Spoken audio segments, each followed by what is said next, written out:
is here. Now, broadcasting from the underground command post, deep in the bowels of a hidden bunker, somewhere under the brick and steel of a nondescript building, we've once again made contact with our leader, Mark Levin.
America, Mark Levin here.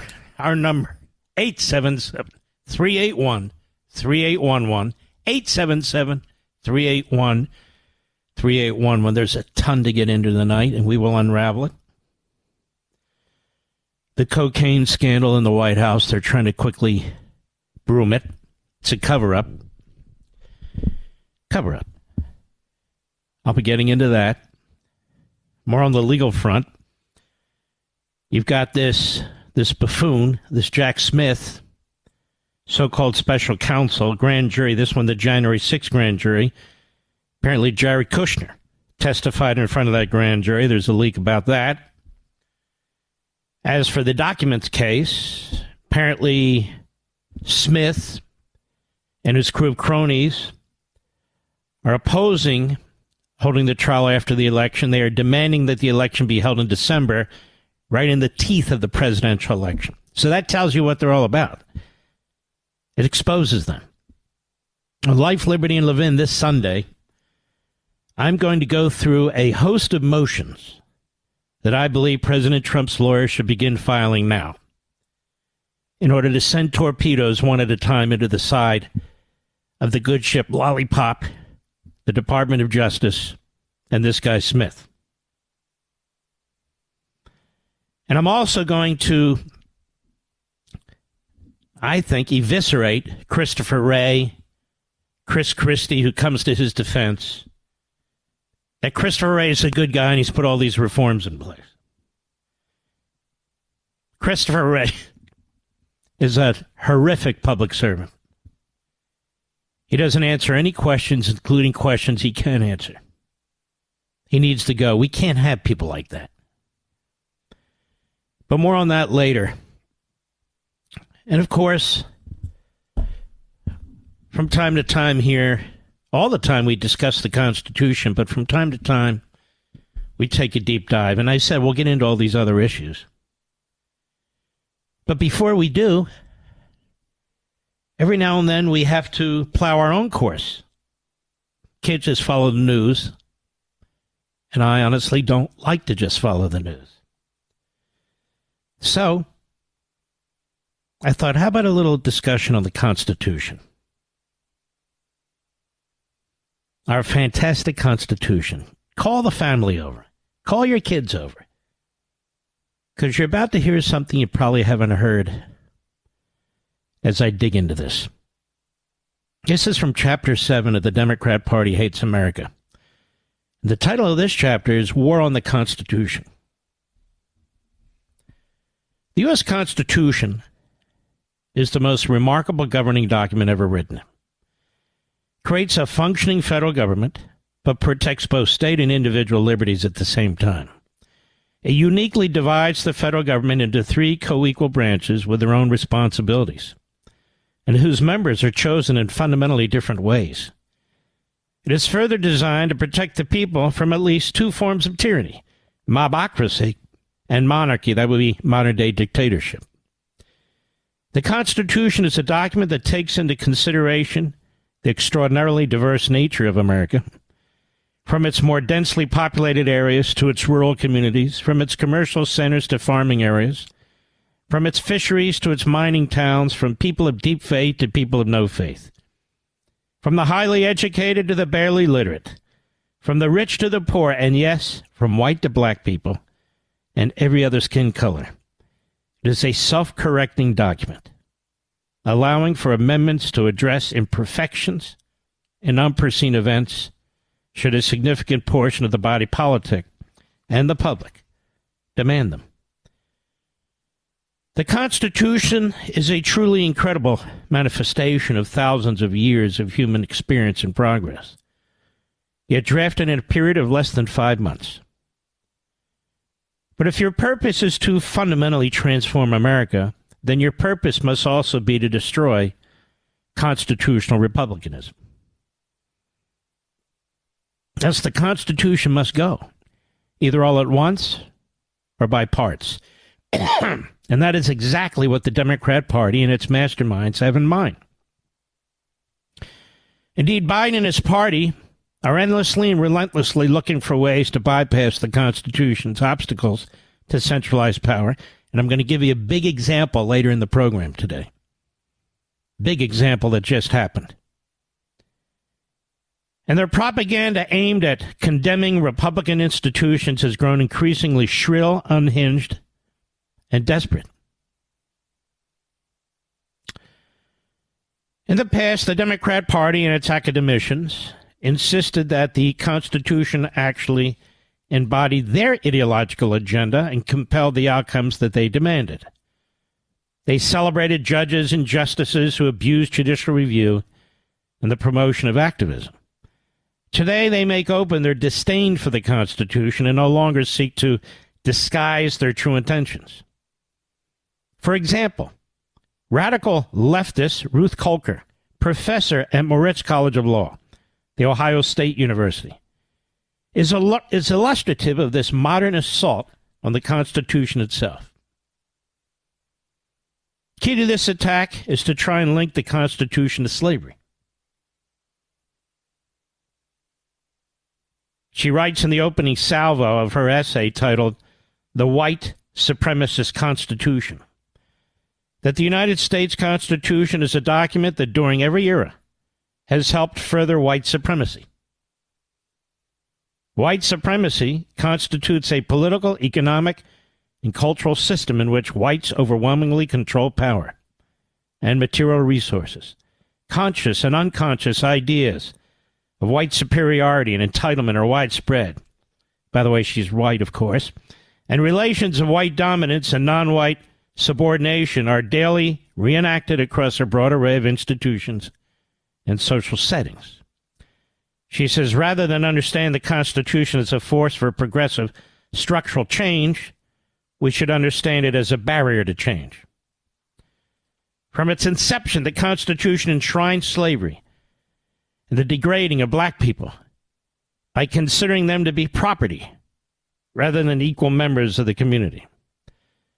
The Civil War amendments did not only abolish slavery, only prohibited a limited ban on state action. Radical Reconstruction was short-lived, as white supremacy quickly eviscerated any political gains that black voters had achieved.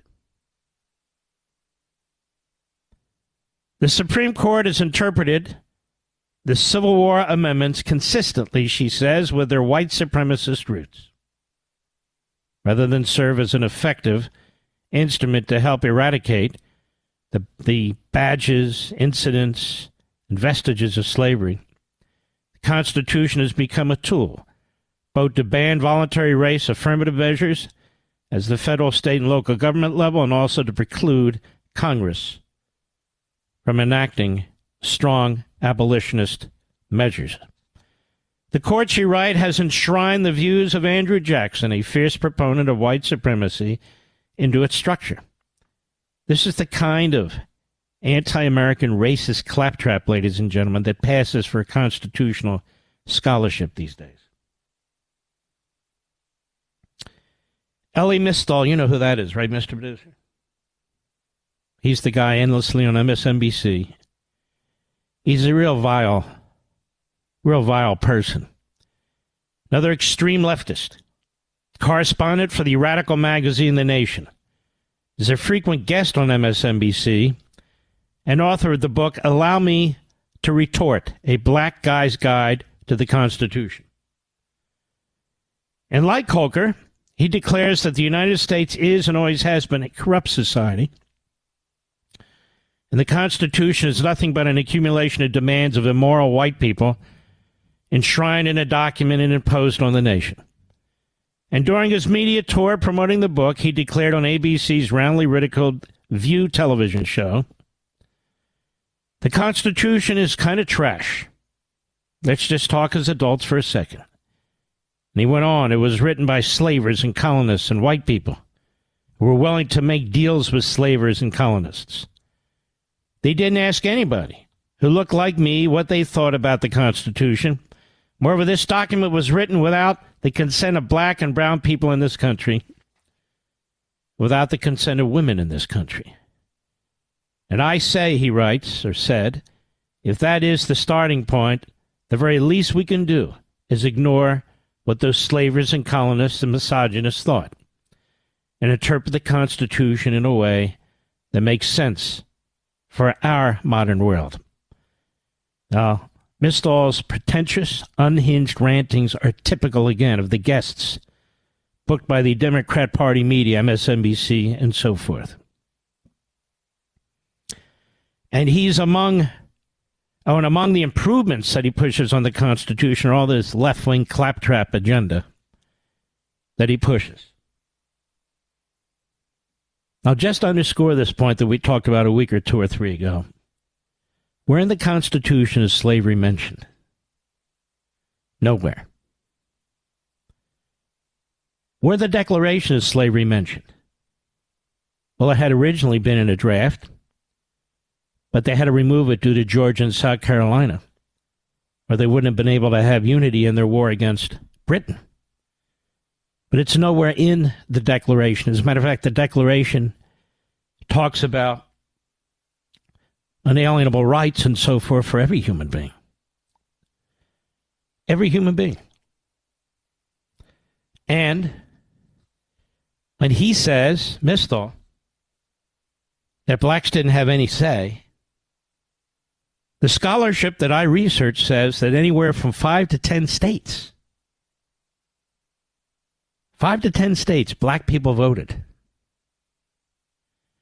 And voted to ratify the Constitution of the United States.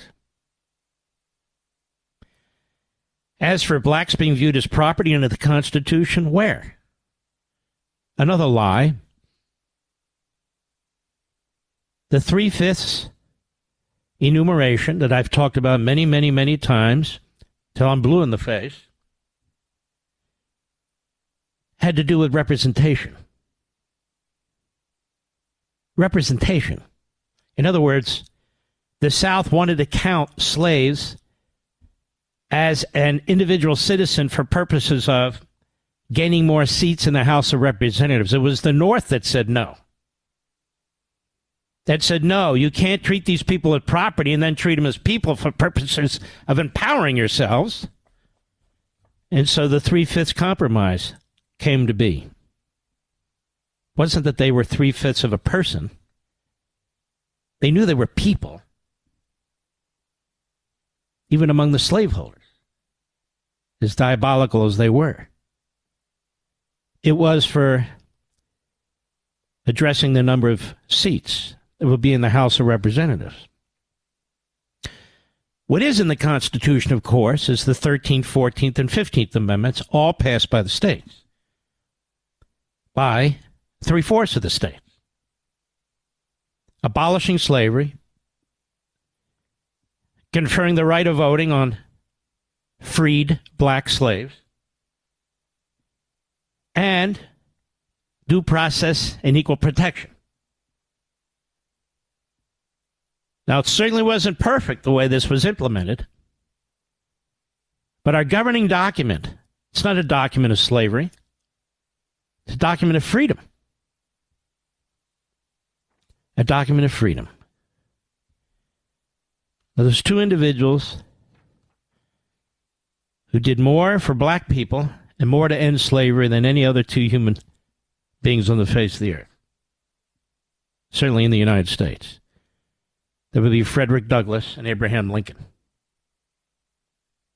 Neither of them have a national holiday birthday, by the way. On July 5th, we have 1 minute, you said? Well, I won't be able to finish this. All right, I want to continue a little bit more when we return. I'll be right back. Mark Levin.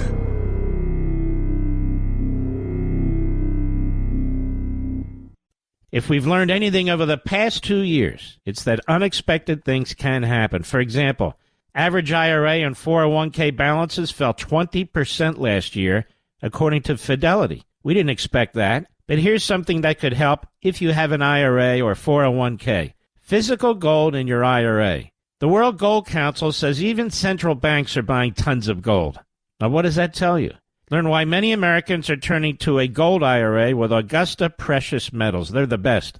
I recommend them to my friends and family. You should call Augusta and get their ultimate guide to gold IRAs. Feels good to know there's another savings option. Diversity is the key. Call Augusta Precious Metals at 8774-GOLD-IRA. That's 8774-GOLD-IRA, 8774-GOLD-IRA. Consult your financial professionals before making investment decisions and get disclosures at AugustaPreciousMetals.com.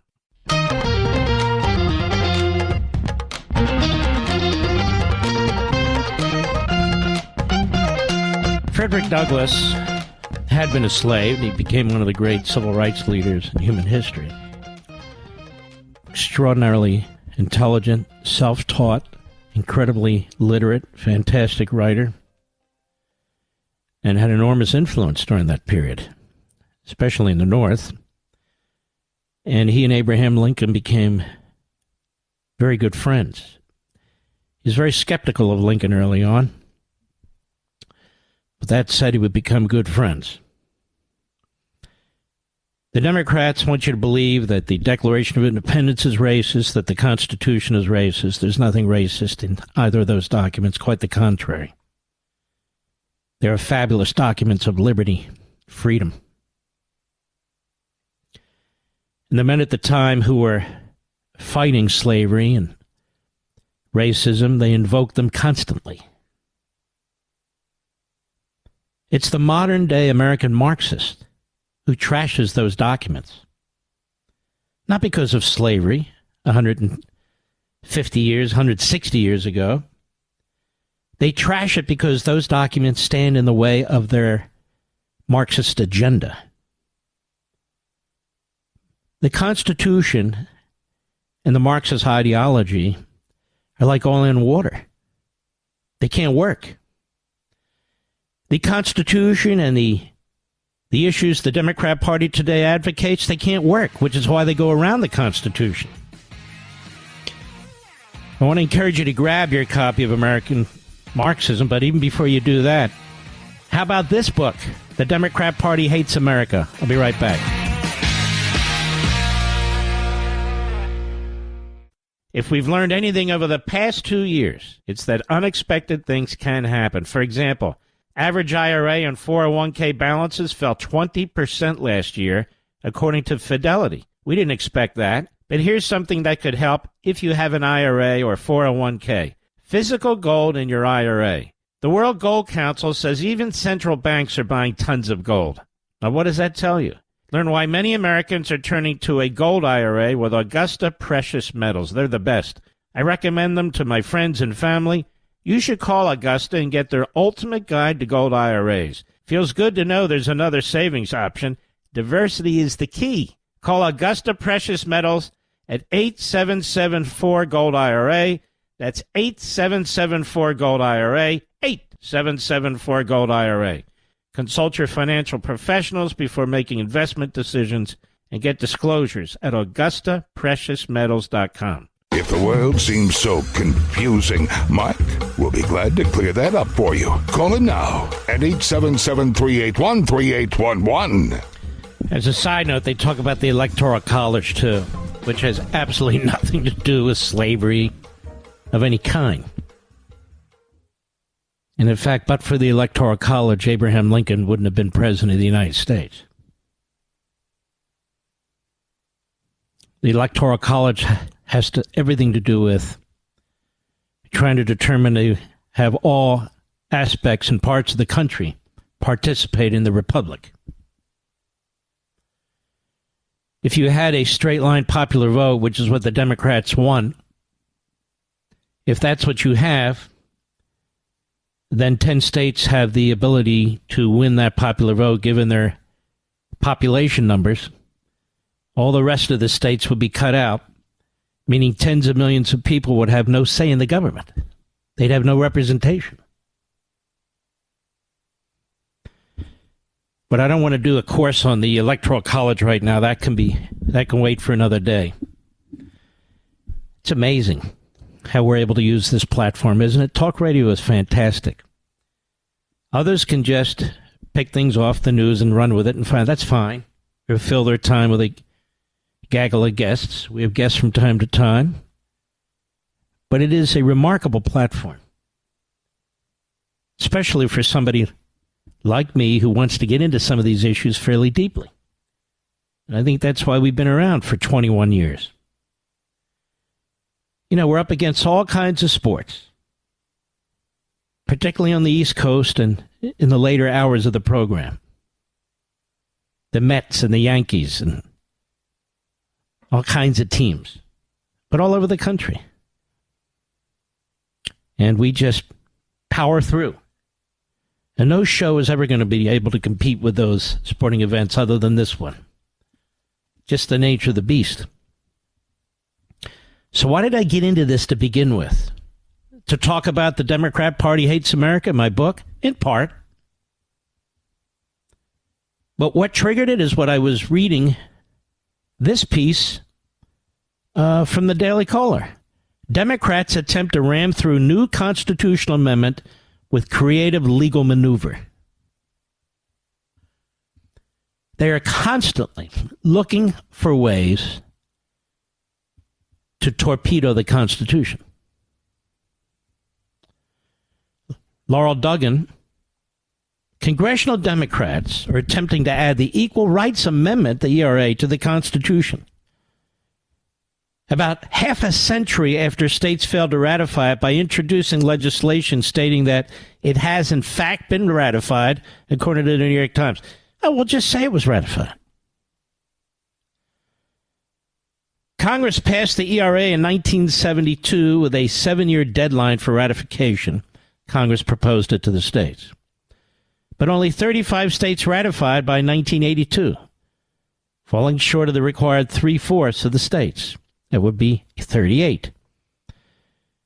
But this moron, Kirsten Gillibrand and Cori Bush, the Marxist Broomhilda, Democrat New York Senator Kirsten Gillibrand and Democrat Missouri Representative Cori Bush will introduce a proposal which ignores the deadline.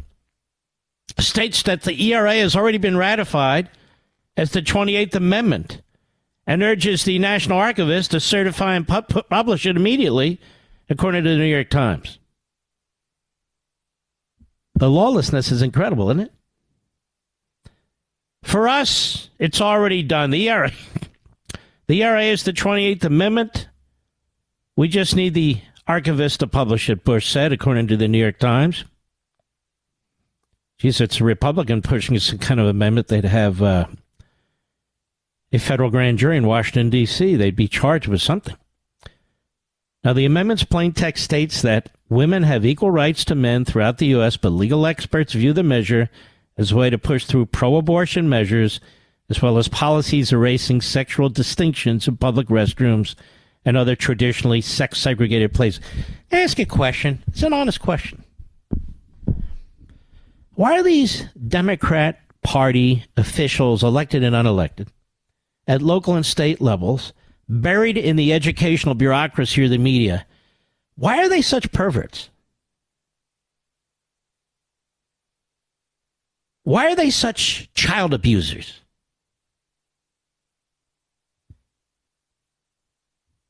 Why aren't they celebrating men as men and women as women? I mean, I used to have a joke in Russia, the men are men and the women are men. You can't even say that anymore because it can be anywhere.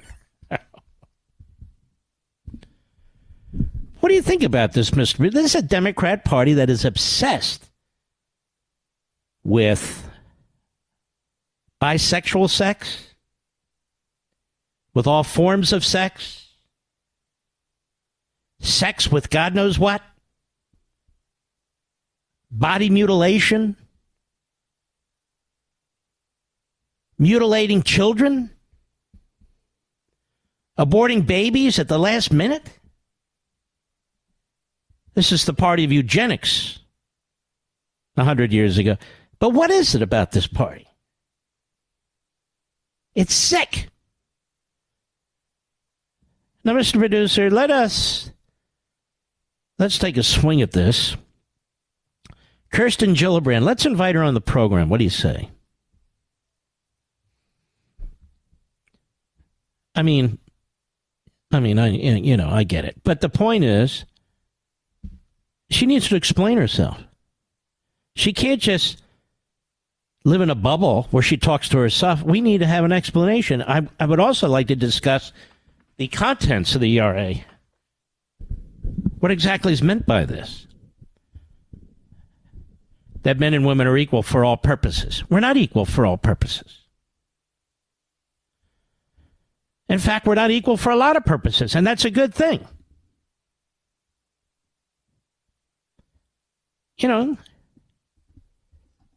one day a book is going to be written about this country when it's all over, when it's finally collapsed, destroyed from within, made weak, and then destroyed from without by our enemies, just like Rome. And as I've told you before, Rome lasted 1,000 years. We haven't even gotten to 300 years, and we're on shaky feet, absolutely shaky. But that day will come,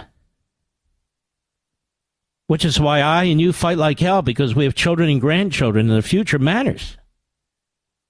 What this generation is doing to this country, where other generations fought to promote it, defend it,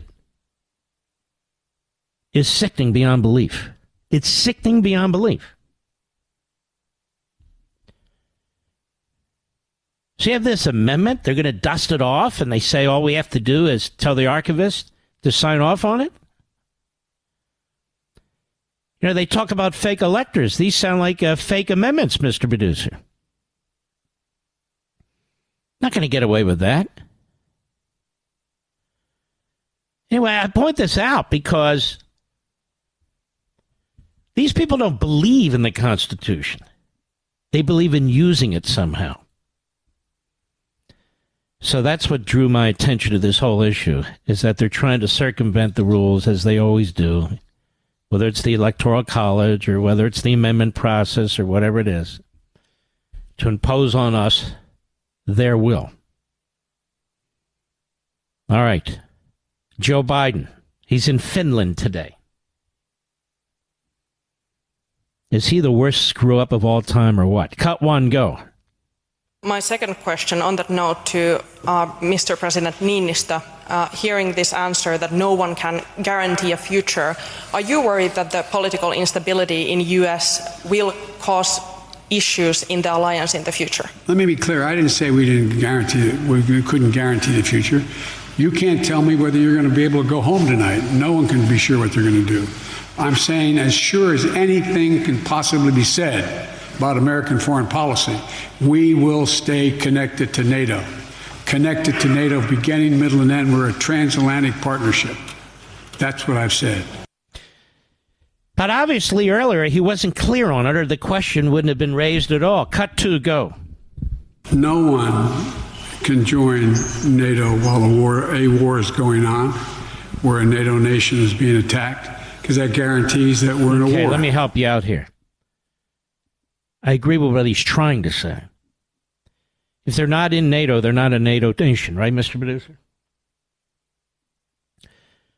So Ukraine is not a NATO nation. But I made the point, I think, 2 days ago, as somebody who actually supports Ukraine against Russia strongly, that a request to join NATO now is ridiculous, because that triggers Article 5, which means NATO's going to war, which means the United States is going to war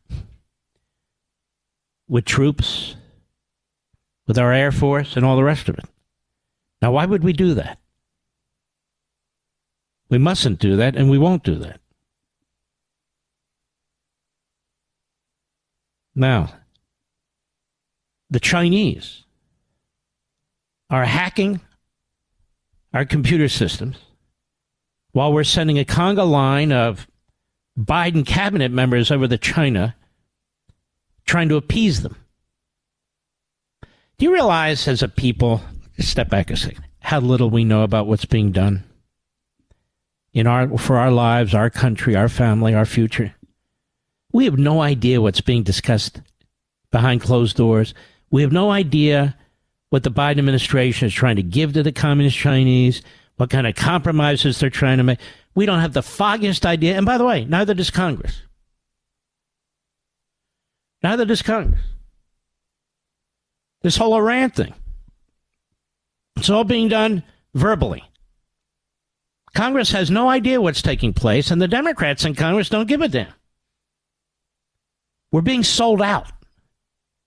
And Netanyahu's being told that Iran's going to get nuclear weapons. There's not a damn thing you or we can do about it. So we have to try and manage it and contain it. And unless you agree with us, we are not going to have solid relations between each other, and you can't join me for dinner at the White House, BB. This reprobate, phony president of ours, that's right, he's a phony. He has Erdogan. He loves that guy who's tortured people, killed people, imprisoned people. That's more his style, I guess. But this hate for Netanyahu and the conservatives in Israel is constant. And it's relentless, because they will not buckle to the appeasers in our country. They simply won't. I'll be right back. Mark Levin.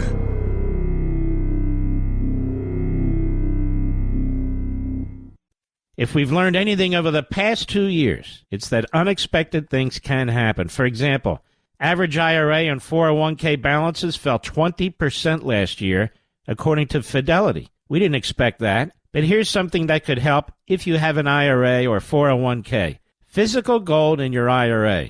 The World Gold Council says even central banks are buying tons of gold. Now, what does that tell you? Learn why many Americans are turning to a gold IRA with Augusta Precious Metals. They're the best. I recommend them to my friends and family. You should call Augusta and get their ultimate guide to gold IRAs. Feels good to know there's another savings option. Diversity is the key. Call Augusta Precious Metals at 8774-GOLD-IRA. That's 8774-GOLD-IRA, 8774-GOLD-IRA. Consult your financial professionals before making investment decisions and get disclosures at AugustaPreciousMetals.com.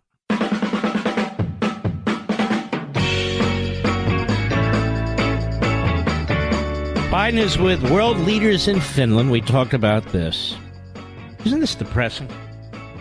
Maybe it's me. I remember when Reagan was president for 8 years. He was so proud of the country. He was so proud of the people he represented overseas. He was so proud of law enforcement, the military, proud of the flag, proud of our history.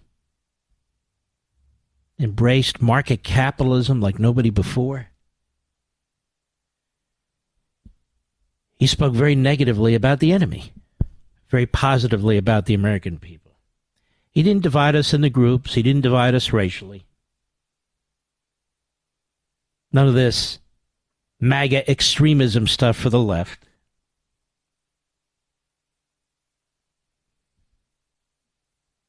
He was proud of his country. He was respectful of the people who put him in office. It was probably the greatest honor I've ever had, certainly professionally, to work in that administration for 8 years. He embraced the private sector, didn't try and tax it out of existence. He insisted on treating each person as an individual human being, not as a group of racists to be turned one against the other.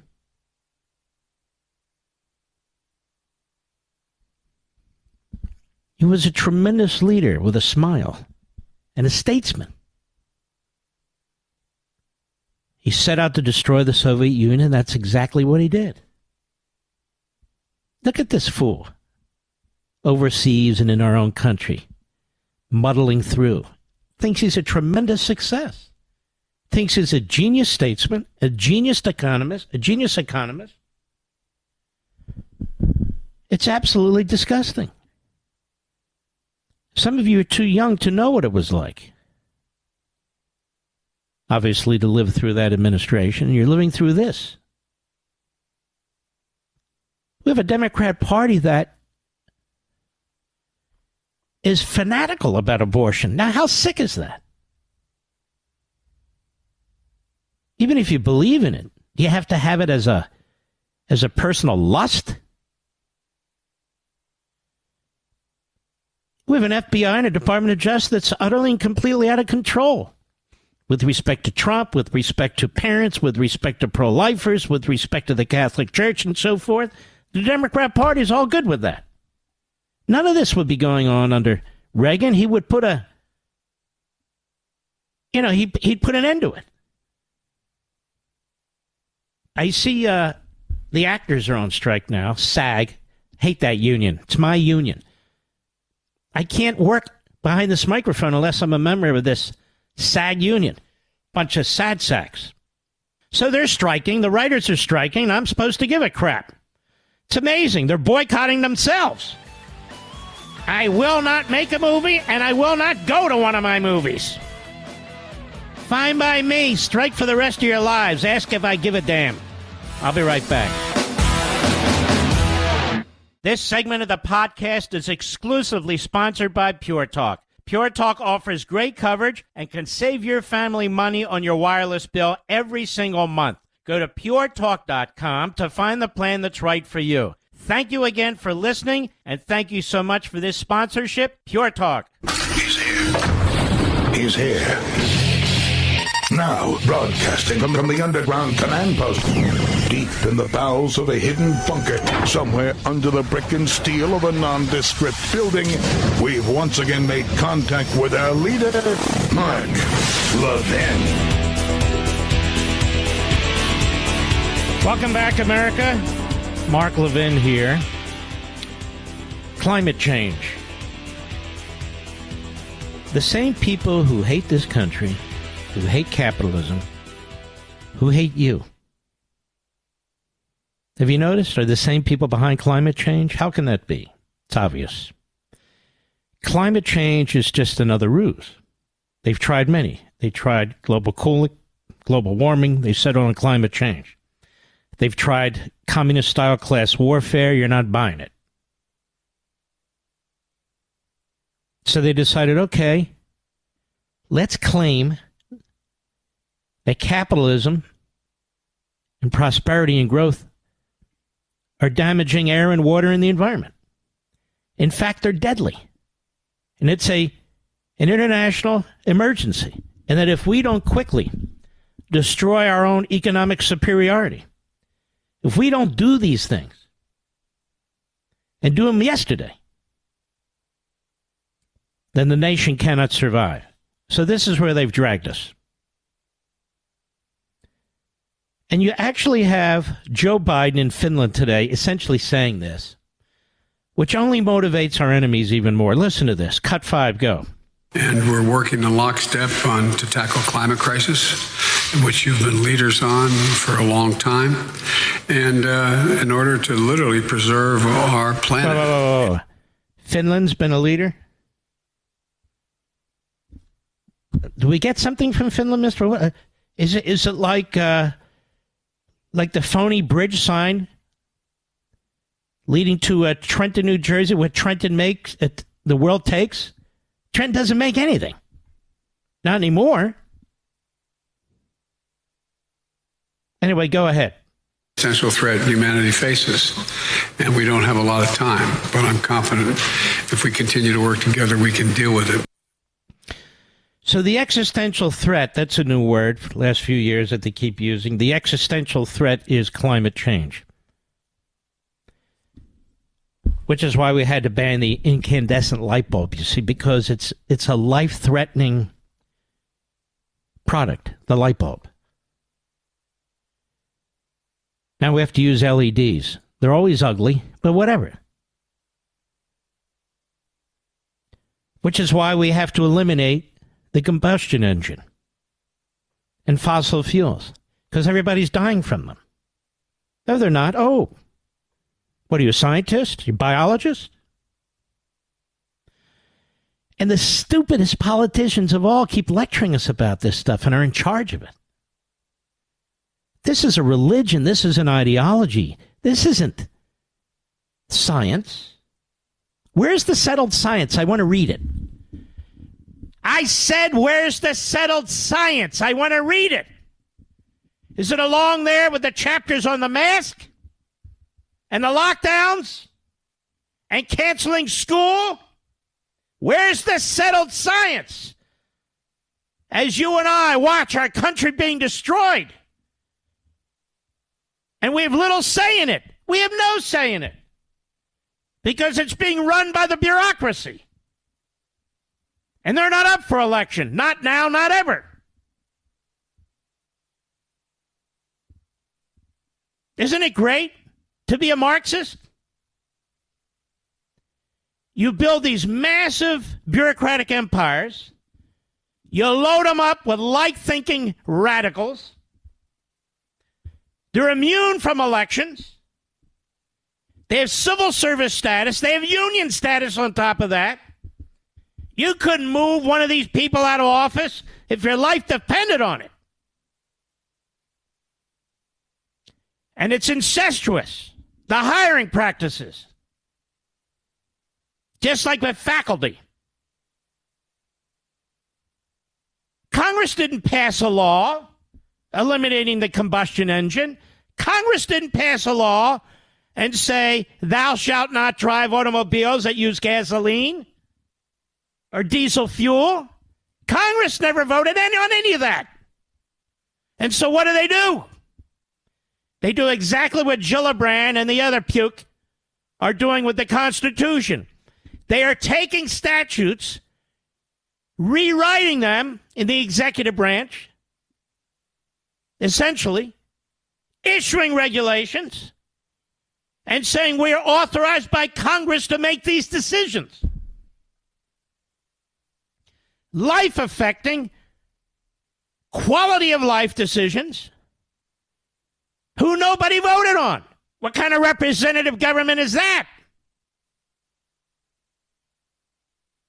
It's an existential threat, don't you know?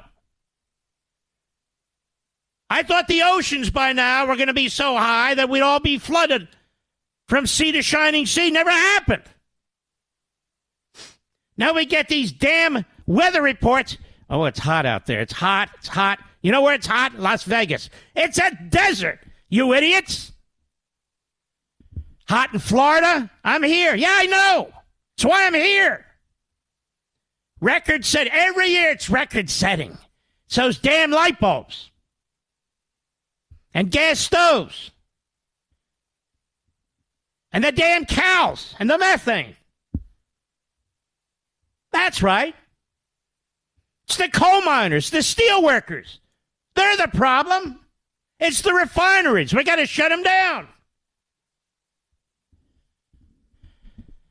As I said, when that book is written about America, there was a book called The Suicide of the West. Tremendous book. This is the suicide of America.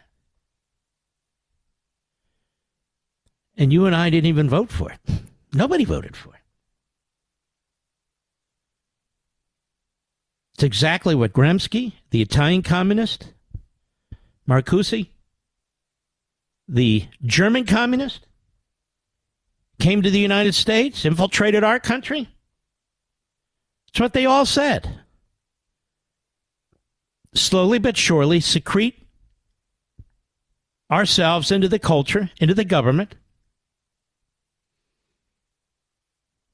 No bottom-up revolution, no middle-out revolution. Violence, if it occurs, great, but it's not going to in most democracies.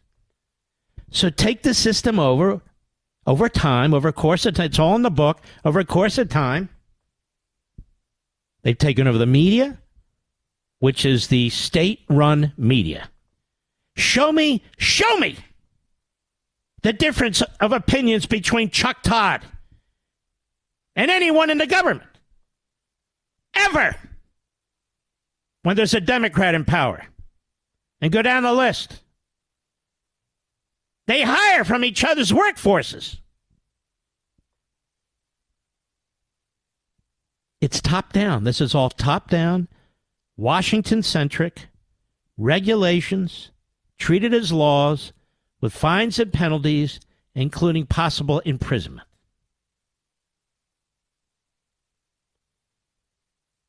And not a single vote was cast for this. If you had today a public vote on whether to eliminate cars that run on fossil fuels, it would lose overwhelmingly. If you had representatives that voted on a piece of legislation on whether to outlaw the combustion engine, it would lose overwhelmingly. They don't even bring it up to a vote. But if you have a bureaucracy that issues regulations, because the Supreme Court said under the Chevron decision and others, I won't get into the specifics, but they laid the foundation, an unelected body of justices, of lawyers, conferring enormous power on unelected body of bureaucrats. The only people who don't have a say, you and me. So it's an existential threat, ladies and gentlemen. Those of you who drive to work and work your ass off every day, whether it's a van or a truck or a vehicle of any kind, a car, you're the problem. Don't you see how hot it is? Don't you see how hot it is in Nevada? In the middle of the damn summer? That's what we have air conditioning for, at least for now, till the brownouts and the blackouts. And what a group of wimps we've become. Oh, it's so hot, I don't know, my God. You know what I say down here in Florida, Mr. Producer, everybody? It's a little chilly, isn't it? What do you mean? They don't even get the irony. A little chilly. I'll be right back. Mark Levin.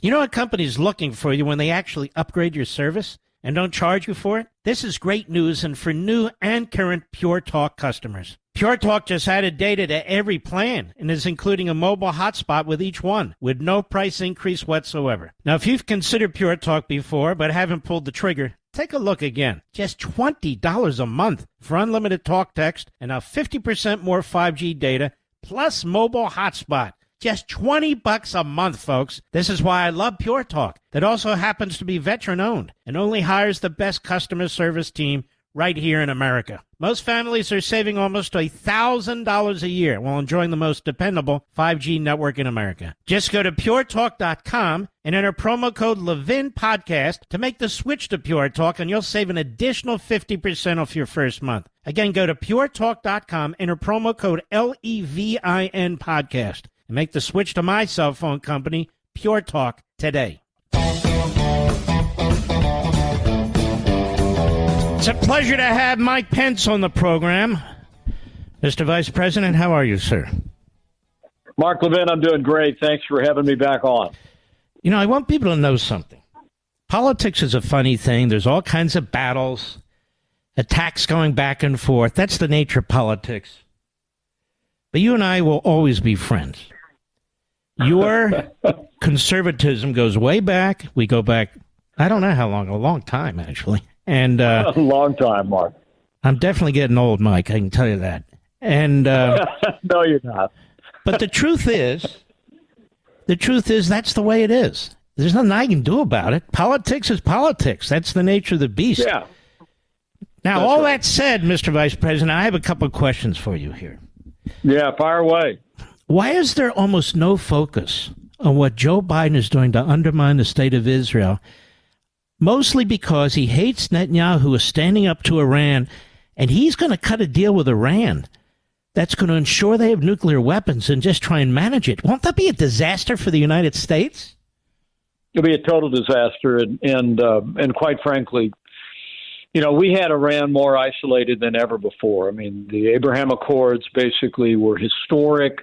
We had put incredible pressure after we pulled out of the Iran nuclear deal. But from day one, President Joe Biden and his administration literally been going hat in hand and begging the Iranians to come back in the deal. And as I told an Iranian dissident group just 2 weeks ago, it's now come to light that the Biden administration is going back to the well. They're begging Iran to come back into this deal. And as you said earlier today, they're selling out the U.S. and Israel to Iran. And I called on Joe Biden to cease and desist any and all negotiations with Iran over reentering the Iran nuclear deal. We got to stand strong all across the world to contain China, to contain Iran.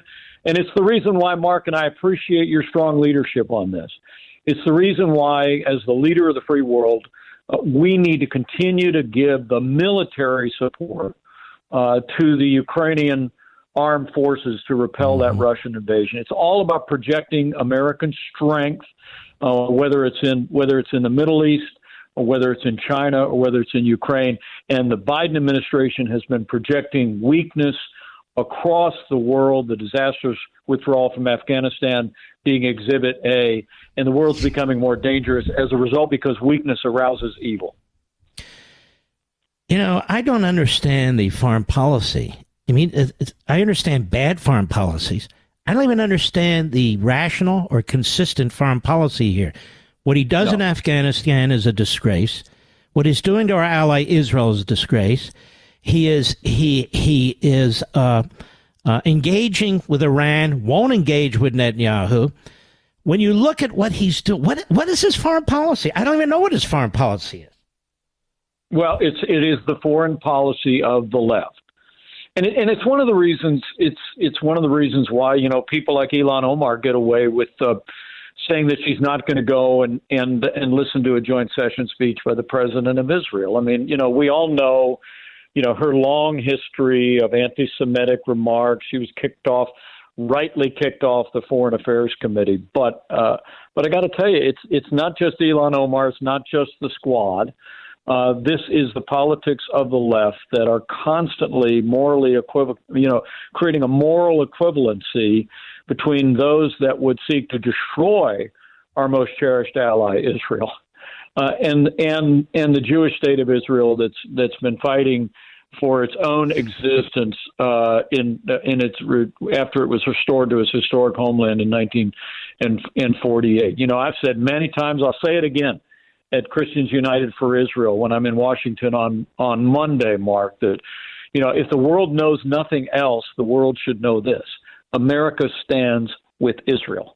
And it's one of those passionate things that have called me into this race for president. You know, as you said, you and I aren't new to this movement, but I think American leadership in the world, being willing to stand with our allies, stand up to our enemies, show that American strength, is absolutely essential. I'm going to be a voice for that in this campaign. I'll tell your listeners around the country to find out more about us, go to MikePence2024.com. But we're fighting for that strong American leadership in the world, fiscal responsibility at home, the sanctity of life and traditional values at home. That's the conservative agenda you and I have been standing on for all these years, Mark. Yeah. Now, Vice President Pence, I want to talk about communist China. What in the world are we doing to prepare for this country that wants to go to war with us? we're sending a conga line of cabinet secretaries over there on bended knee. We don't know what they're discussing in closed-door meetings. I mean, I feel like this country, the people aren't unraveling. The government's unraveling the country. Does that make sense? That's right. No, the American people are still strong. Let me promise you. It's this government that's weak. I don't think you can describe Secretary Blinken's trip to China or Janet Yellen's trip to China as anything other than that Asian term, kowtowing. I mean, did you see how many times Janet Yellen bowed to her? Humiliating. Not even her counterpart in China. And then when Secretary Blinken went over, I read that he didn't even have a commitment to meet with Xi before he went over. And this is literally within days of when China is buzzing our aircraft in the South China Sea, cutting off American warships, and just a few weeks after they floated a balloon over strategic landmarks in the United States. I have to tell you, I never saw a worse example of appeasement foreign policy in recent years than sending over our Secretary of State and other cabinet members to meet with China and kind of beg them to like us again. I will tell you, I've met President Xi. I've stood nose to nose with him. I'm telling you what, I've taken the measure of the man. The only thing communist China understands is strength. Mm-hmm. And what we ought to be doing is not rebuilding our military, but building a military fitted to the challenges of the 21st century. It's going to only be if we build a military, we build a 350-ship Navy, we deploy American forces, that we're going to ensure peace through strength. If we continue on the path Biden's got us on, which is military budget cuts, literally political correctness at the Pentagon, and America on a trajectory of cutting military spending, I got to tell you, I don't want to think about what our armed forces may have to face in the days ahead. We need to meet this moment with American strength. I have some questions on the economy and domestic. Can you stick with us another segment? Absolutely. All right, we're talking to Vice President Mike Pence. I'll be right back. You know what company's looking for you when they actually upgrade your service and don't charge you for it? This is great news, and for new and current Pure Talk customers. Pure Talk just added data to every plan and is including a mobile hotspot with each one, with no price increase whatsoever. Now, if you've considered Pure Talk before but haven't pulled the trigger, take a look again. Just $20 a month for unlimited talk, text, and now 50% more 5G data, plus mobile hotspot. Just $20 a month, folks. This is why I love Pure Talk. That also happens to be veteran-owned and only hires the best customer service team right here in America. Most families are saving almost $1,000 a year while enjoying the most dependable 5G network in America. Just go to puretalk.com and enter promo code Levin Podcast to make the switch to Pure Talk, and you'll save an additional 50% off your first month. Again, go to puretalk.com, enter promo code LEVIN Podcast, and make the switch to my cell phone company, Pure Talk, today. Mike Levin, the thunder on the right. Call in now, 877-381-3811. Vice President Mike Pence, a couple of questions. Climate change seems to be the all-encompassing ideology for every left-wing harebrained agenda. Tell me, how many lives are we going to save, Mr. Vice President, by getting rid of incandescent light bulbs? I mean, are people eating them or something? Am I missing something? We remember we saved them, and the Biden administration comes in, and gas stoves are next, right, Mark? It's ridiculous. It's insanity. And let me just go ahead and tell your listeners, my wife doesn't have a private jet either. I know that's become kind of a thing. And just so everyone knows, that's in response to John Kerry. That's not my jet. What a dumb response was that? He tells the Congress it was an internet, myth that he flew around on a private jet. He said, "I don't own a jet," and then his wife does, of course. It's so ridiculous. I want to make it clear: I don't have a jet. My wife doesn't have a jet. We fly commercial, and I'm proud of it. Yeah, right. Sure, he does. He's flying commercial back to Iowa tomorrow. And what does he do? What does he do? He's flying all over the place. He hasn't been confirmed by the Senate. He just runs around on the government dime. I've never seen anything like that. Lawlessness. You think you guys could have gotten away with this, Mike? I don't think so. Well, no. Well, look, and I have great sensitivity to this, but we had cabinet members that ran into problems with travel. And he's not a cabinet; he's a nothing. And we made changes. So look, if the media didn't have double standards, they'd have no standards at all. You know that. I mean, good heavens, this cocaine business that's breaking in the news this week. Now the Secret Service has said they're not even going to keep looking. Can you even imagine, Mark, no, if that had happened during the Trump-Pence administration? I mean, it's. But well, here's look, what I don't get, Mike. I honestly think. Yeah. Go ahead. How you're telling me? Yeah. With seasoned Secret Service, FBI, top technology on the face of the earth, somebody leaves cocaine in the White House. No DNA, no fingerprints, no nothing. I don't believe it. I just don't believe it. I don't believe our Secret Service is this imbecilic that they can't get to the bottom of this. I really don't believe it. I don't see how that's possible. And notice Joe Biden hasn't said a damn thing about it. I don't get it. I really, I worked in the White House just about every day for 4 years when I wasn't traveling across the country or across the world. And, here's the news flash for your listeners. There's a lot of surveillance at the White House, Mark. I don't know if you knew that. A lot of screening. Everybody that works for the White House, other than those of us elected, have to go through a drug test, right, to work at the White House. I don't get it. But I tell you what, the American people do. I was up at an event today, and I told folks, I have never seen, and you've inspired so much of this across the country in our time and going into 2024, Mark. I mean, look, the American people know we're better than this. That they're tired of this the two standards in the national media, and for that matter, this unequal treatment before the law that they saw during our administration and since. And I think there's big change coming. And I'm somebody that believes that we need new leadership in the Republican Party, but I guarantee you there's a majority of Americans who know that we need new leadership in the White House, and we're going to get it. And I'm going to do my part every single day to make sure that happens. Now, what is your campaign strategy? I mean, look at this guy, Chris Christie. Yeah. He's in negative numbers, and he seems to think trashing everybody else, somehow he's going to rise in the polls. I mean, I tell people who ask me, I say, run on your own campaign, run on your principles, tell the American people what you're going to do. Sure. What is your strategy? Well, my strategy is to run on that broad conservative agenda that, frankly, drew me to the Republican Party.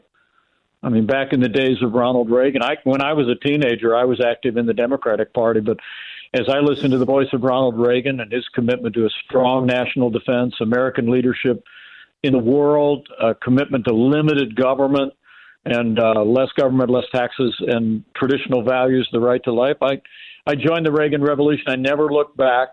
And I really think we're having a healthy debate in the Republican Party today, whether our party has changed or whether we're still about those things. Well, I think we're still about those things.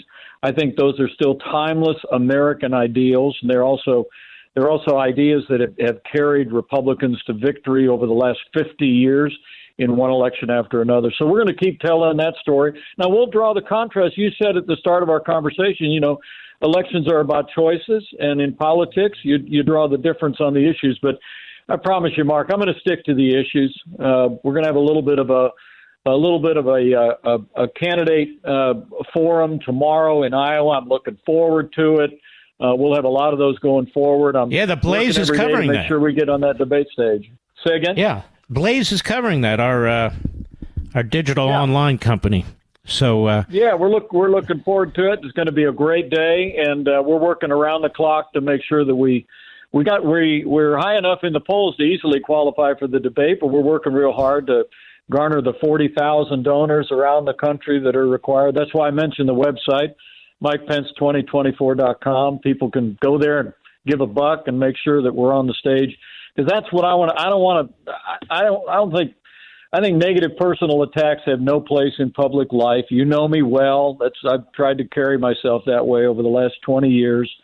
in various roles in Congress as governor and as vice president. But I look forward to a good, vigorous debate about the future of the party and the future of the country, because Lord knows the American people need change, and it's only going to come from the Republican Party and the standard bearer that we put forward. Let me ask you a question that really has nothing to do with much, but I'm just curious. It's a personal point. You know, when I go to some various events, particularly Jewish events, they have the same damn thing, salmon. Go, oh, would you like salmon? Oh, okay. You know, lox. Okay, yeah, okay. Okay, yeah, lox. You're on the road. You have to eat this stuff. You say to yourself, oh, my God, not that again. Does that ever go into your head? I'm just curious. No. Well, I have occasionally met a fried chicken that I've seen enough of. Yes. That's part of it. That's part of the joy of it. You know, we spent almost the entire week around the 4th of July in Iowa, and we got in and out of a lot of great places, and also hit a lot of places called the Pizza Ranch out that way. That's just a great classic tradition in Iowa and across the heartland. And I never met a pizza I'd seen enough of, but I'd occasionally seen a fried chicken that I could pass. Well, my best to your family, Mr. Vice President. You take care of yourself out there. It's a little rough, you know, and all my best to you, sir. Well, God bless you. Thank you, Mark. It's great to be back on the Mark Levin Show. We appreciate your voice, your clarion voice for conservative values in the country, and we'll talk again soon. Appreciate it. You take care of yourself. Here you go. Yeah, he's a friend of mine. I don't just attack friends. I can't do it. I can have disagreements with friends. And I do all the time. We have disagreements within my family. But the enemy is the Democrat Party. I'm just being honest. And certain of these individuals, I think, who are in this race to elect Joe Biden. I'm now convinced Chris Christie's in this race to elect Joe Biden. Of course, he'll deny it. When he goes on my buddy Hugh Hewitt's show, he'll deny it vociferously. He won't come on my show where I can confront him. And by the way, I don't care if the guy comes on the show or not. I guess if, excuse me, cholera. I guess, Mr. Producer, if I'm advising him and I'm on his staff of what, 2, 3? I tell him, don't go on that show. It may get a little ugly, and then we don't want that. But that's probably what's going on, don't you think? Smart advisors, you think? Well, let me do it this way. You have an open invitation. Open invitation, Chris Christie. I don't understand his campaign plan if he wants to get the Republican nomination. That's why I know he doesn't. Attack the leading Republican candidate, and I don't mean on policy. I mean just personally and viciously. And he once had his head so far up President Trump's butt it wasn't even funny, you know. But now he's decided, no, I got to take a different position if I want to get anywhere and continue to be paid these ridiculous fees for speeches. I don't know what the guy does for a living. I know he doesn't sell books for a living. His first week of books, I think they were what, 2,200, Mr. Producer? We sell 2,200 books a day. That's no brag. That's just a fact. He sold 2,200 and he was on Meet the Press. He was on all the usual crap shows. They're his friends. Peggy Noonan has endorsed him. What? How many votes does that get? -12. But that said, how do you win Iowa or New Hampshire by campaigning in the green room at Fox or at the green room at CNN or at the green room at ABC, wolfing down all the donuts? How does that work? Man of the people, he's the man of the donut. I mean, I detest John Kerry, but at least the guy likes to fly around and do stuff. Of course, on our dime. He is detestable, isn't he? Oh, he's detestable. But Christie doesn't go out there and do that. I don't know. And I don't know who keeps booking him. Why do they keep booking him? Is it for a laugh? It's definitely not for ratings. Certainly not for substance. Yeah, I'm convinced that he is a torpedo. In addition to the Hindenburg. You can be both. He's by torpedo and Hindenburg, Mr. Producer. I'll be right back. Mark Levin.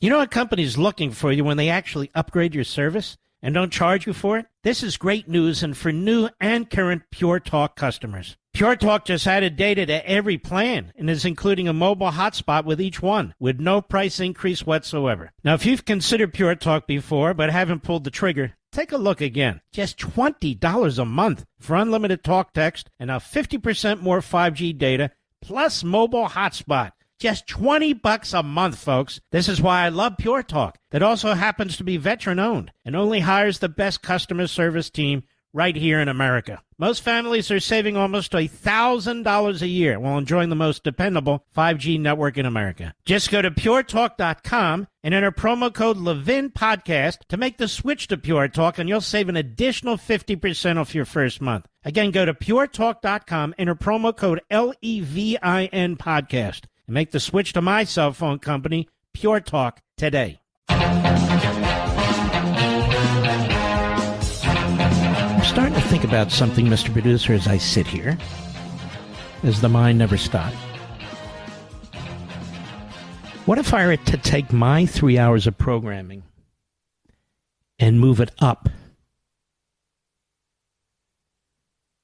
to, say, 5 o'clock, maybe be 5 to 8? What do you think of that? Or maybe 4 to 7. Think that would shake up the industry? I mean, we pretty much can do whatever we damn well want to do because of you, the loyal audience out there. Something to think about. Don't get me wrong. I'm not moving now or doing anything. So it's just something that's stirring around. Something I'm thinking about. I've always had the hardest 3 hours in radio. Why? Several reasons. In a great deal of the country, I'm up against sports. Now, we look those teams from time to time. We really do. But there's nothing harder, particularly on AM radio, than duking it out with baseball, basketball, playoffs, hockey. It just is what it is. And so, people say, well, look at the second hour, look at the third hour. Really? How about we switch? You want to try it? But that's not the real reason. I'm not getting any younger. Just do different things and do them differently. Isn't that what life's all about? I don't have a 9-to-5 job. I'm not on a union salary. I pay a crapload to this SAG union. I don't know what the hell they do. They go on strike. Oh, wow, that's great. They sure as hell don't represent me. It's welfare I'm paying to these millionaires. But that's interesting, don't you think, Mr. Producer? Then our wonderful Teresa, she's the big muckety-muck who helps keep things together around here. She showed me the top 5 podcasters in talk radio. Did you see that list? How can I be number 3? I don't even talk about the podcast. Or maybe it was number 4, whatever it is.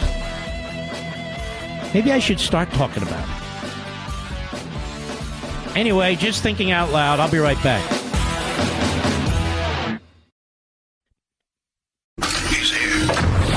He's here.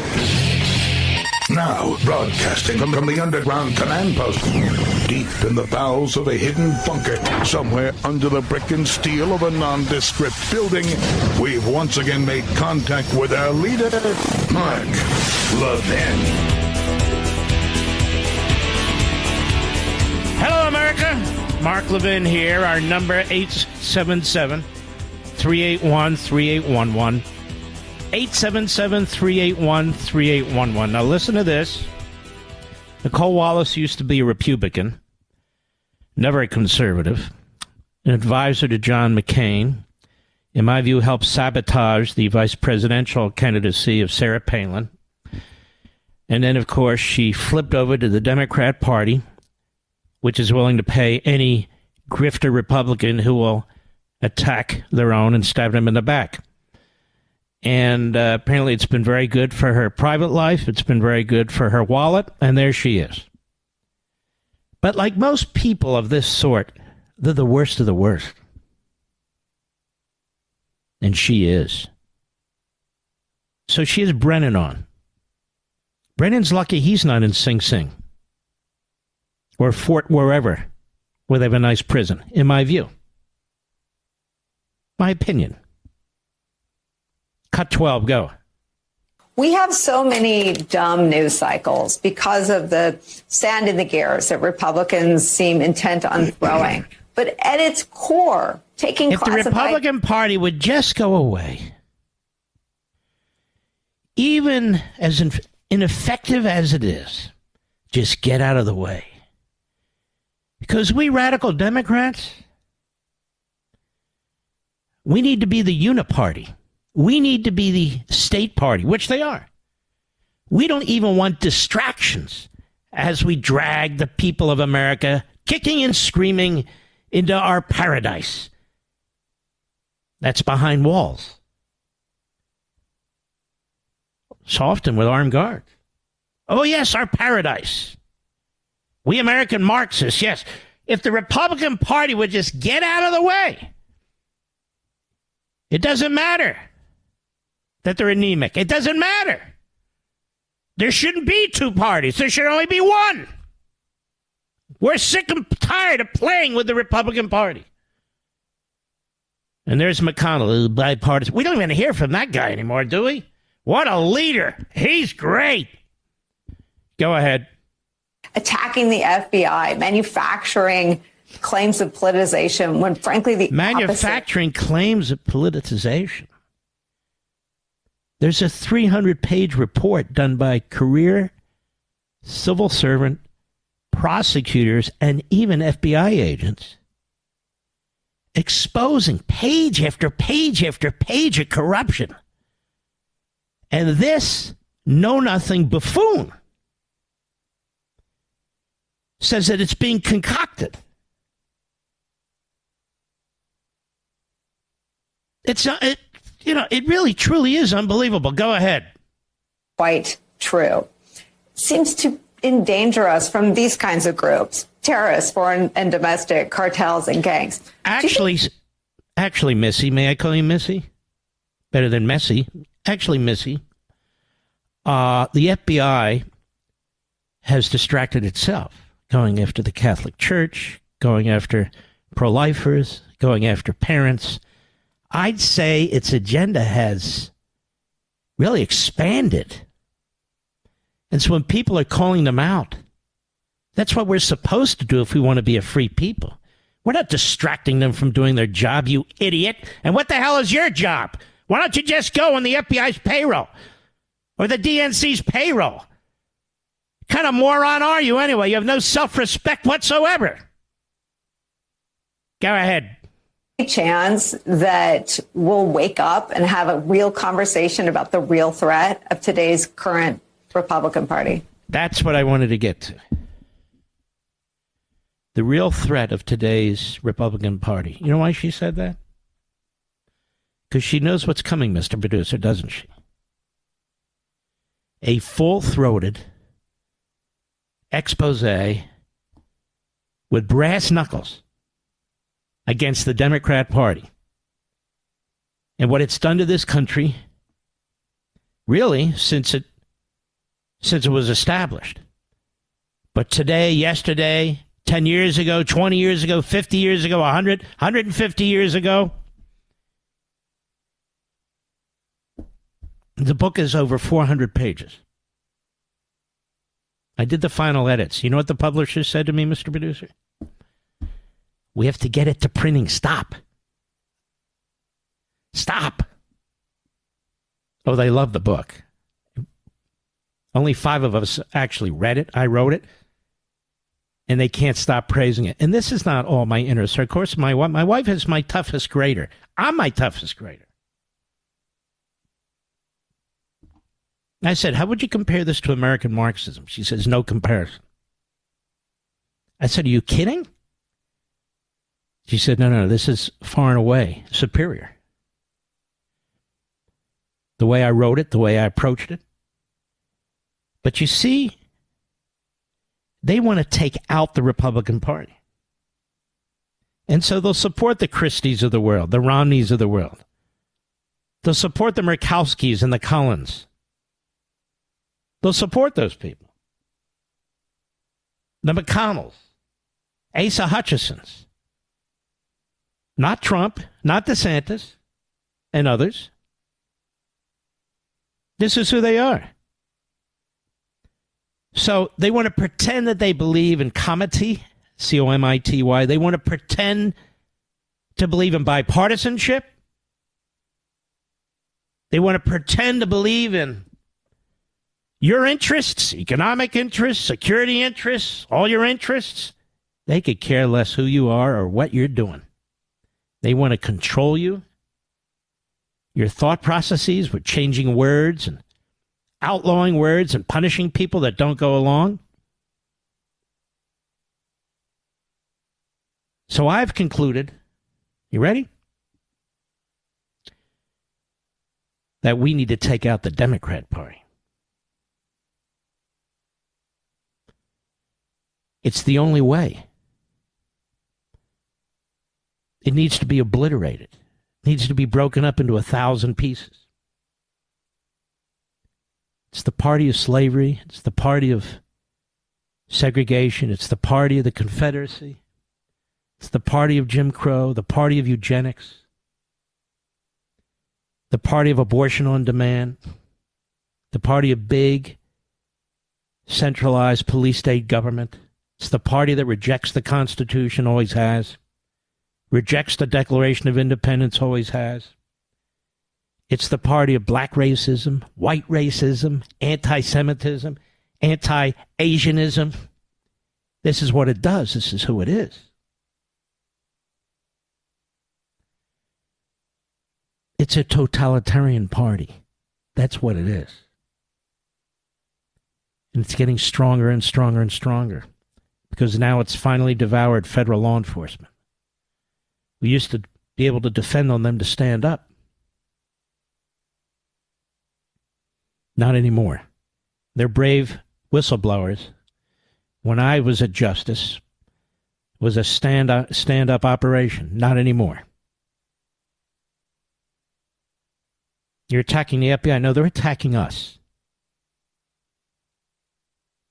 And it's time to have the guts to say so.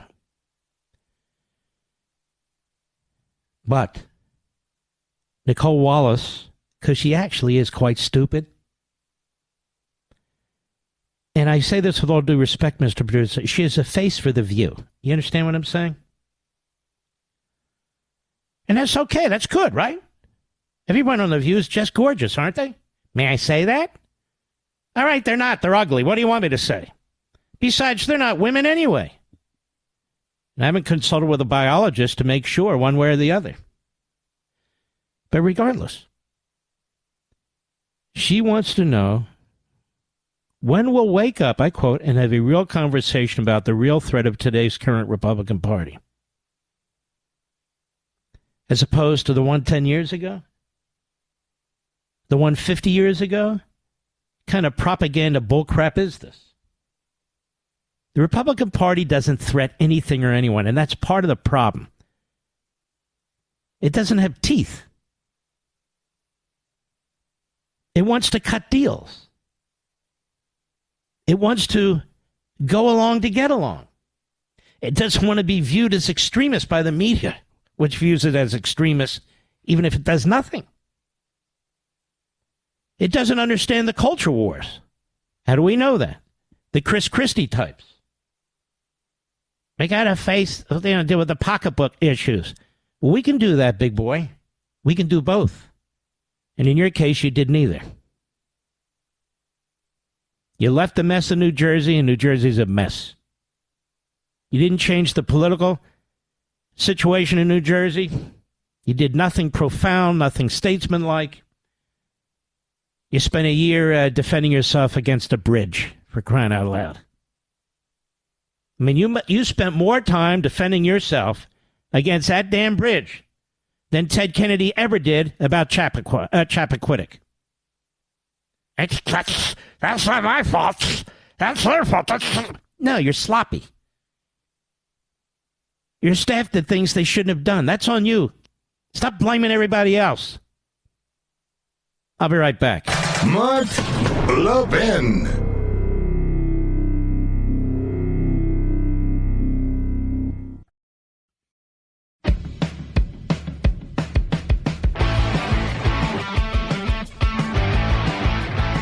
The last time we had Representative Claudia Tenney on the program, they were trying to steal her election. And she muscled through. It wasn't easy, that's for sure. And she represents the New York District 24. How are you? Great. How are you? It's just an honor to be on your show, as always. Well, it's an honor to have you on the show. You're one of the few people in the United States Congress, one of the few, who's calling out Joe Biden, his administration, which is selling out to the Iranians who are about to get these nuclear-tipped ICBM missiles. They have 83% now nuclear material, 7% short of the 90% needed. When he came in office, they had 5%, because the Trump policies really were choking off Iran. They are meeting with Aragon. He'll meet with anyone, any butcher, anybody. He's stiffing Netanyahu. And I think you were right on in what I read on Breitbart. Can you explain to me what's taking in the American people, what's taking place here? Yes. First of all, the Biden administration is obsessed with getting back into the JCPOA, which is, the Joint Comprehensive Plan of Action, otherwise known as the Iran deal. They're obsessed with it. They put a weak guy up named Rob Malley, who was their envoy to Iran, to negotiate this deal. And actually, he was just removed, and he's put on leave because he violated security clearances. So he's been suspended. So we know that that's corrupt right there with a guy who is not really negotiating in the best interest of the United States and Israel and our allies in the Middle East. And so now we have the situation where the Biden administration is saying, let's go ahead and allow the Iranians to enrich up to 90%, which is weapons grade. They're at 87%. Now let's look back to the JCPOA. The Iran deal only allows 3.67%.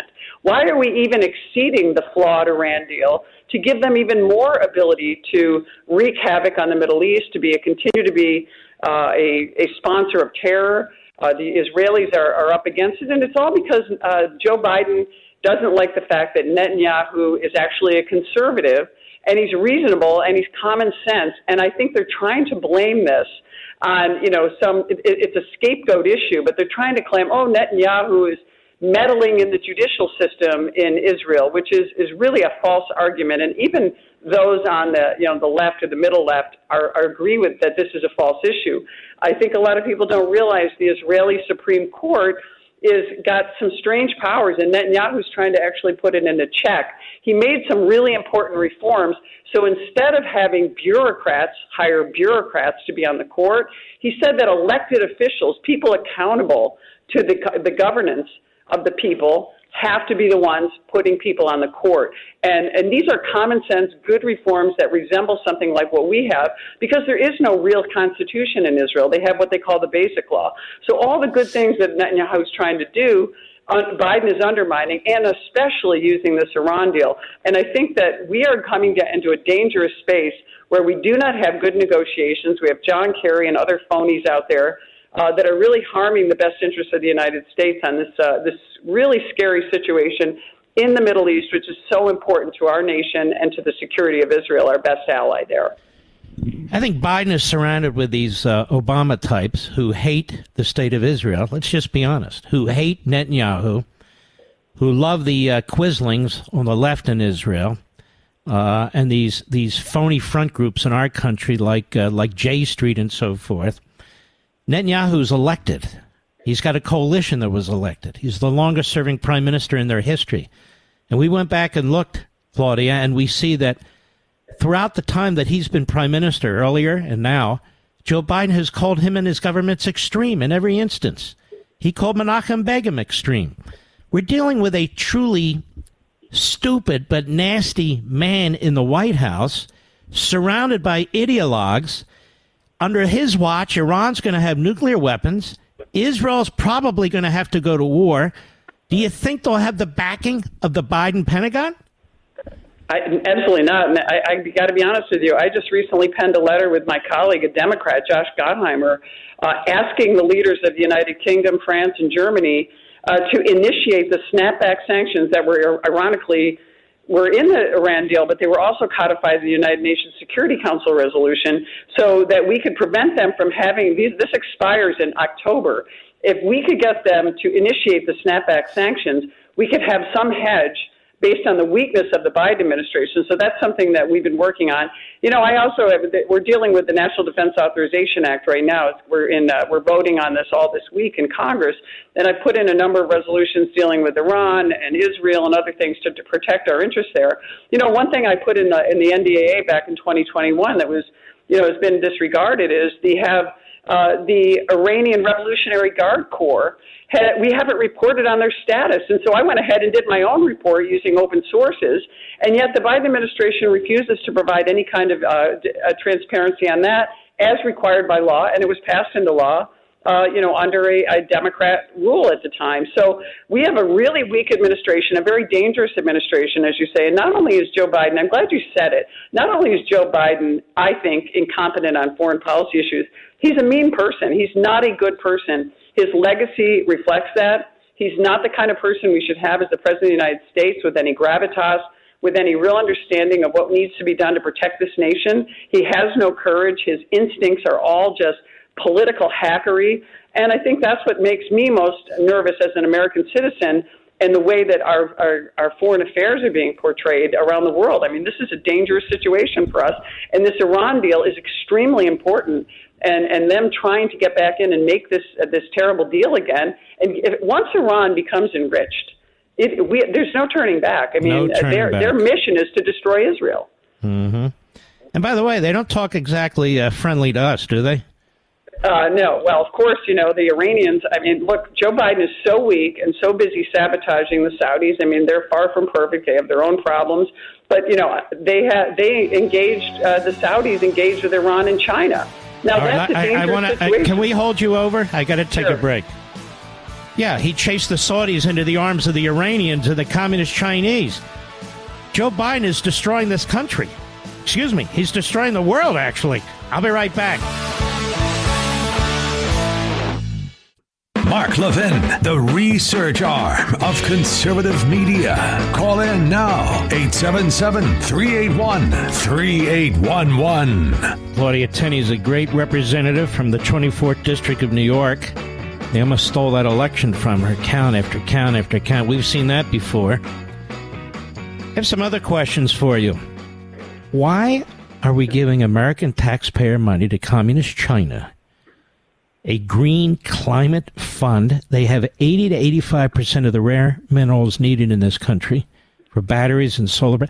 Why is this administration giving money to communist China that has no intention of complying with any green anything? Well, let me give you I will give you my opinion on this because I think it's no coincidence that I would argue, the most corrupt president in the United States history, at least in the modern era, is Joe Biden, who is completely compromised by China, whose son, like I serve on the Ways and Means Committee. You know, we were able to release the testimony of the whistleblower that showed that actually Hunter Biden was receiving money from Ukraine, Romanian interests, Chinese interests. We detailed over 17 million. The whistleblowers think it's a lot more than that. And by the way, these whistleblowers weren't just looking for the money or, you know, looking for Hunter Biden like they were always searching out Donald Trump. They actually discovered and stumbled upon Hunter Biden while they were investigating an international porn ring, which led them to this. We had these SARS reports that are those suspicious activity reports, over 150 of them that James Comer discovered on the Oversight Committee, and the Ways and Means whistleblowers wanted to link this together. This would have been done with anyone else other than the Bidens. So I think a lot of it is to cater to the Chinese. I think the Chinese Communist Party has complete control over Joe Biden. Maybe they even have some text messages from the alleged cell phone that was given to Joe Biden via the Chinese Communist Party to Hunter to Joe. I don't know. I mean, these are not to sound like a conspiracy theorist, but there's an awful lot of compromises between the Bidens. There's no and conspiracies the going on right Biden. now, Representative. It's all. I mean, you would have thought this stuff was conspiratorial at one point, but it's not. No, it's all coming. It's popping. Look, I look at it this. Everything about Biden is in plain sight. And they're engaged in a cover-up with the help of the Department of Justice and with the help of the FBI. We could have criticized Nixon. We know he didn't commit the crime, but he committed the cover-up. We've got Biden committing the crime and the cover-up. And so, it's in plain sight. But, meanwhile, Hunter is entertaining himself out at the White House with Merrick Garland in attendance at the party with the Israeli prime minister. And then, Hunter Biden's out at Camp David. Who knows whose cocaine is left in the White House, the Secret Service. They don't know where that came from. So, I just think there's a lot of compromise with President Biden and the Chinese Communist Party. And I think there's a lot of donors on the left who want to keep this thing open. I mean, look, we had over $400 million. I think it was even greater, $400 billion that was going to go to giving Green New Deal subsidies to help the Chinese Communist Party, and the Democrats voted against it. They voted against us keeping the solar energy panels and the type of things we could keep with our American manufacturers here in the United States.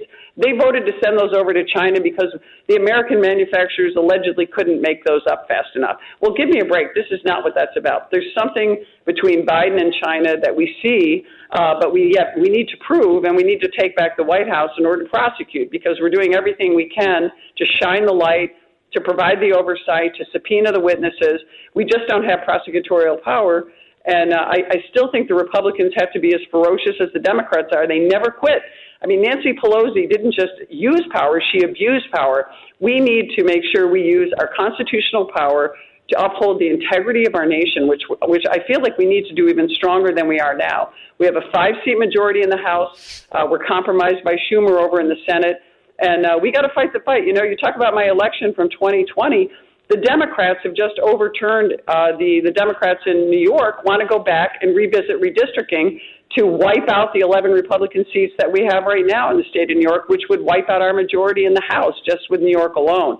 So we have to fight on every level. And that's why, I started the Election Integrity Caucus after my struggle and 100 days in court looking at Mark Elias every day, which isn't a pleasant thought.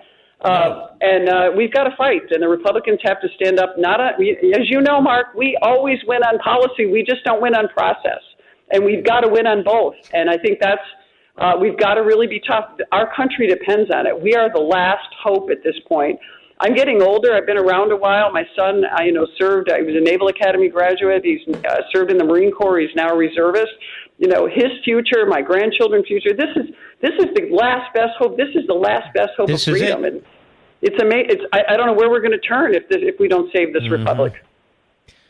You're going to love my new book when it comes out. The Democrat Party Hates America. It is chapter and verse. That's the title. I'm taking the gloves off, and I want people to pay attention to this. This is not just ideology that comes out of the atmosphere.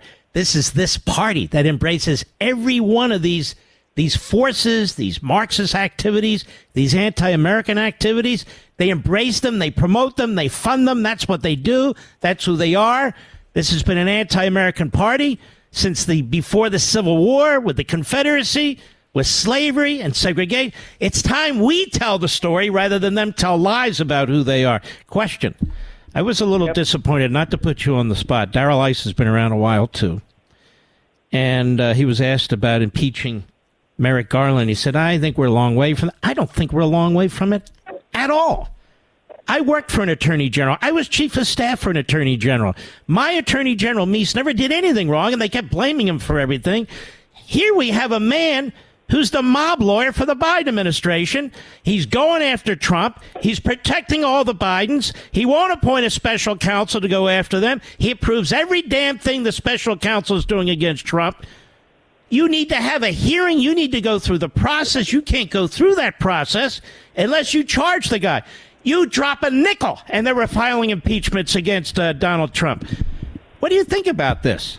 I think I agree with you, Mark. I think we have to go through the process. We have to push the Democrats to actually do so. We know we can probably get this done in the House. We've got to push the Democrats and shame them into doing something on the Senate side. Now, I'll tell you, we were able to, that debt ceiling vote, which a lot of conservatives objected to, remember that we didn't vote for any appropriations in that bill. We didn't vote for any spending in that bill. That was a plan of what we need to do in the appropriations. We brought the Democrats to the table. We had a pair of twos. They had a royal flush because they certainly weren't afraid of our 5-seat majority that we had in the House. But what they did is the American people were upset with the Democrats, and they knew they had to come to the table.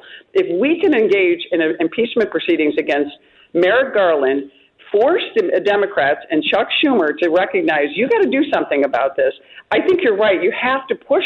If we're not pushing, you can't sit there and say, we don't know what the end game is going to be. And all with due respect to Darrell, I think that he's worried that if we go through this process, we're going to get, snuffed out in the Senate. But I think it's worthy of looking into it and putting the Democrats on the spot. Yeah. Did they care about getting snuffed out in the Senate? No. The whole point of an impeachment now is to get information. Exactly. On a daily basis, stay focused on the corruption. And in my view, if this attorney general isn't a mob lawyer, we've never seen one before, effectively. And if you're not going to at least have a hearing or hearings, an investigation here, then when will you? Do you actually have to find an attorney general with bags of bank money in his hands? Is that what it takes?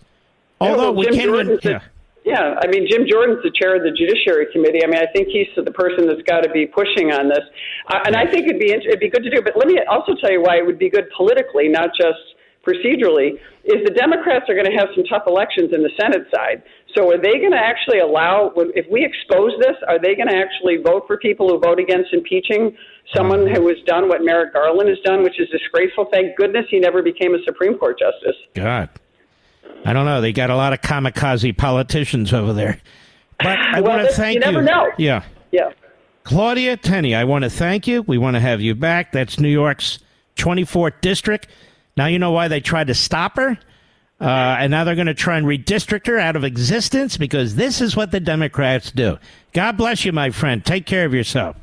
Thank you, and God bless you and your audience. I appreciate it so much. All right, you be well. She's a great patriot. Very nice lady, isn't she, Mr. But a great, tough patriot.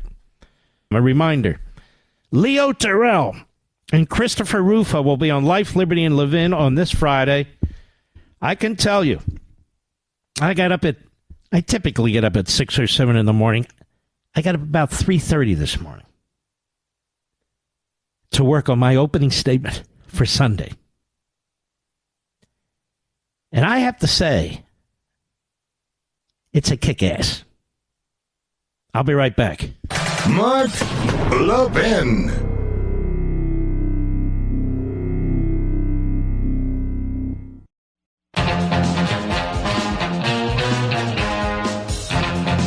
John Kerry at a House subcommittee on climate agenda today, questioned by Nicolle Wallace. Cut 7, go. Mr. Secretary, in exchange with Mr. Mills, you just testified under oath that you never owned a private jet. Mr. Chairman, I'd like to enter into the record an article here from February 15th of 2023 that the John Kerry family private jet was sold shortly after accusations of climate hypocrisy. Mr. Secretary, do you stand by that testimony that you've never owned or your family? Your family? Personally, yes. My wife owned a plane, and so you flew on that plane. Not in a number of years, but I have flown on it. Sure. And this article is not then inaccurate that your family owned a plane, you flew on a plane. My wife owned a plane. Here's the issue. Yeah. This isn't some kind of partisan gotcha. When we are asking Americans to make serious sacrifices as we transition for the common good. I'm not transitioning to anything, not my personal life and not with my car. I'm perfectly happy with where I am and what I'm doing. Go ahead. Are flying around on private jets. That smacks of hypocrisy. It actually hurts your cause, Mr. Secretary. But I'll move on. I just want to know from a record standpoint. Afford me the right, at least, to set the record straight here. I do not fly on a private jet. By the way, let's stop a second. I don't fly on a private jet either, as everybody in JetBlue and American Airlines and United know. And I come back between Virginia and Florida constantly. But if I had a private jet and all that goes with it, paying the pilots, paying the people who maintain it, paying the place that houses it, and all the rest of it, the mechanics and so forth, and so I'd be putting a lot of people to work. I'm not interested in a private jet. I can't afford a private jet. That's true. I cannot. Some can. I have no problem with people flying private jets. I have no problem with people buying, Ferraris. I have no problem with any of it. But here we are, you see, because this is how the Democrats play the game. This is where they push us. Give a damn if some guy has a private jet, unless you're going to Traverse here. I love that car, by the way. A Chevy Traverse. It's like the all-purpose car. Now I have a Lexus SUV in Virginia, but in Florida I have this Chevy Traverse, and you know what? It's a fantastic car. Anyway, go ahead. I do not fly. I fly commercially. Have you flown on a private jet since you've taken this position? Just let me just finish. I have flown 5 times in the last 2.5 years on Millair, which you also fly on, sure. or some of you who travel. Millair is the military. He may fly on it sometimes. He's a member of Congress. You fly on it all the time. You're not a cabinet officer. I don't know what the hell you are. You haven't been confirmed by the Senate. You've married into wealth. You married a melon your first time around. Then you married a Heinz your second time around. Go ahead. Otherwise, all of my trips are commercial airlines. Have you flown on a private jet in a personal or official capacity since you've taken this position? Possibly once. I think. Yeah, honestly. Let's try this one. Do you think Xi is a dictator? Cut 8, go. There's no question at all that President Xi is the major decider of the direction and of the policies of Is he China. in fact effectively a dictator? Well, I'm not. I don't think it's useful to get into. I'm not going to get into. Hey, look, it's not useful to call Hitler a dictator, Tojo a dictator, Mussolini a dictator, Castro a dictator. The great threat we face is the weather, America. That's the great threat, not the nuclear missiles from communist China. Not that they're building for war against us. No. It's the sun. It's the sun gods. They're angry with us. Kind of a stupid jackass is this? We salute our armed forces, police officers, firefighters, emergency personnel, our wonderful truckers, the freedom fighters in Ukraine and Taiwan, and you, the smartest, most loyal, the best audience of all audiences. I have an idea. I'll meet you over at Amazon right now. The Democrat Party hates America, and they prove it every damn day. See you tomorrow.